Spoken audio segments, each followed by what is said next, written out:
விடுதலை சிறுத்தைகள் கட்சியின் சார்பில் திரு வன்னியரசு அவர்கள் தொலைபேசி வாயிலாக இணைந்திருக்கின்றார். திரு வன்னியரசு, இதுல நீங்க எல்லாரும் கூட்டணி கட்சிகள்லாம் புறக்கணிச்சிருக்கிறீங்க, ஆனா ஆளும் கட்சி முதலமைச்சர் மொத்த கேபினெட்டே பங்கேற்கிறாங்க. இது ஒரு கான்ட்ரடிக்ஷனா பாக்குறாங்க, இது ஒரு முரண்பாடா பலர் விமர்சிக்கிறாங்க. உங்க பார்வை என்ன? வணக்கம்ங்க. அதாவது முதல்ல திராவிட முன்னேற்ற கழகம் சார்பில் புறக்கணிக்கிறோம் சொல்லி இருக்கிறாங்க, அரசு சார்பில் பங்கேற்கும் சொல்லி இருக்கிறாங்க. ஆனா திமுகவின் எல்லா முக்கிய தலைவர்களும் இருக்கிறாங்களே முதல் ரோல. அதான் அவங்க அறிவிச்ச அறிவிப்புல இருந்து நான் சொல்றேன். நான் திமுக கட்சி இந்த தேநீர் விருந்தை நாங்க புறக்கணிக்கிறோம், ஆனால் அரசு சார்பாக யார் பங்கேற்கிறதுன்னு சொல்லிட்டு நாங்க முடிவு பண்ணி நாங்க அனுப்புவோம் சொல்லி சொல்றாங்க. விடுதலை சிறுத்தைகள் தொடர்ச்சியாக 2021 இருந்தே நாங்க இந்த தேநீர் விருந்தை அவருடைய எந்த நிகழ்வில் நாங்க பங்கெடுக்கிறதுலயும் நாங்க அவங்க அழைப்பு கொடுத்தாலும் நாங்க அதுல புறக்கணிக்கிற ஒரு முடிவை எங்களுடைய தலைவர் அவர்கள் எடுத்திருக்கிறாங்க. அதற்கு காரணம் ஒரு அரசு, மக்களால் தேர்ந்தெடுக்கப்பட்ட ஒரு அரசு செயல்பட வேண்டும். அந்த அரசு செயல்படாமல் அவர் இன்னொரு அரசாங்கமாக தொடர்ச்சியா செயல்பட்டு இருக்கிறாரு.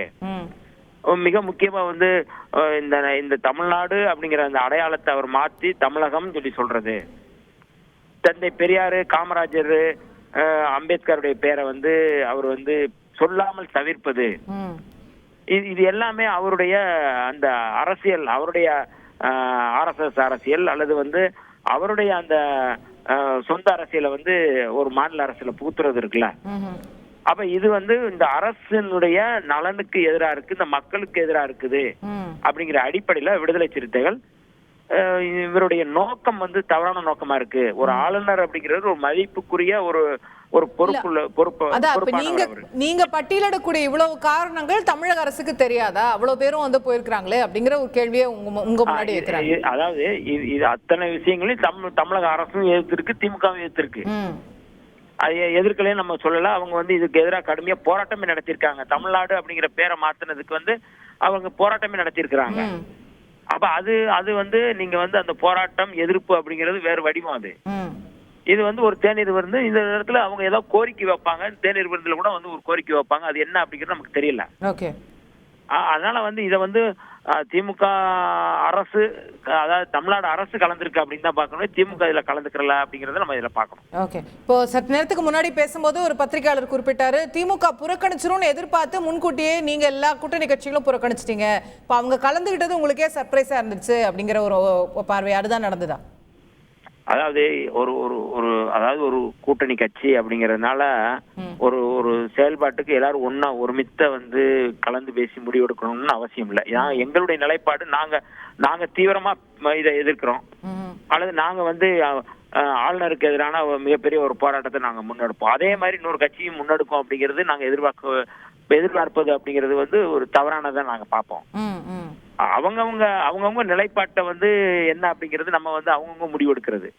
விடுதலை சிறுத்தைகள் இந்த ஆளுநருடைய போக்கு அப்படிங்கிறது தமிழ்நாட்டு மக்களுக்கு எதிரான போக்கு அப்படிங்கிறதுல நாங்க உறுதியா இருக்கிறோம். திமுகவும் அதுல உறுதியா இருக்குது. அரசு நீங்க அரசுல இருக்கிற அமைச்சர்கள் போய் பங்கெடுக்கிறாங்க அப்படின்னா அவங்க ஏதாவது ஒரு கோரிக்கை வைக்கிறாங்களா அப்படிங்கிறது வெளியில என்ன சொல்றாங்க அப்படிங்கறத பொறுத்து தான் நாங்க சொல்ல முடியும். அவங்க உள்ள போய் கலந்துருக்கிறாங்க, அவங்க என்ன அங்க கோரிக்கை வச்சிருக்காங்க, என்ன பேசிட்டு இருக்கிறாங்க, என்ன நடந்திருக்கு. கடந்த முறை கூட கலந்துகிட்டு ஒரு அமைச்சர் கலந்துகிட்டு நாங்க என்ன கோரிக்கை வச்சு நாங்க புறக்கணிச்சு வெளியில வந்திருக்கிறோம்னு சொல்லி பேட்டி கொடுத்திருந்தாங்க.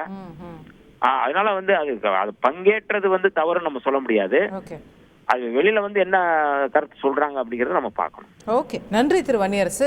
உங்கள் பார்வைகளை விரிவாக பதிவு செய்ததற்கு. நம்ம திரையில தொடர்ந்து தேநீர் விருந்துல இருந்து வரக்கூடிய அதிகாரப்பூர்வ காட்சிகளை பார்க்கின்றோம். முன்னாள் அமைச்சர் ஜெயக்குமார் அங்க வீற்றிருக்கிறார். அதே போல திரு பாரிவேந்தர் அவர்கள் பாஜக கூட்டணியில தற்போது இருக்கிறார். அதே போல முதல் வரிசையில மூத்த அமைச்சர்கள் அத்தனை பேரும், தங்கம் தென்னரசு அவர்கள் தொடங்கி எல்லாருமே இருக்கிறத பார்க்க முடிகிறது.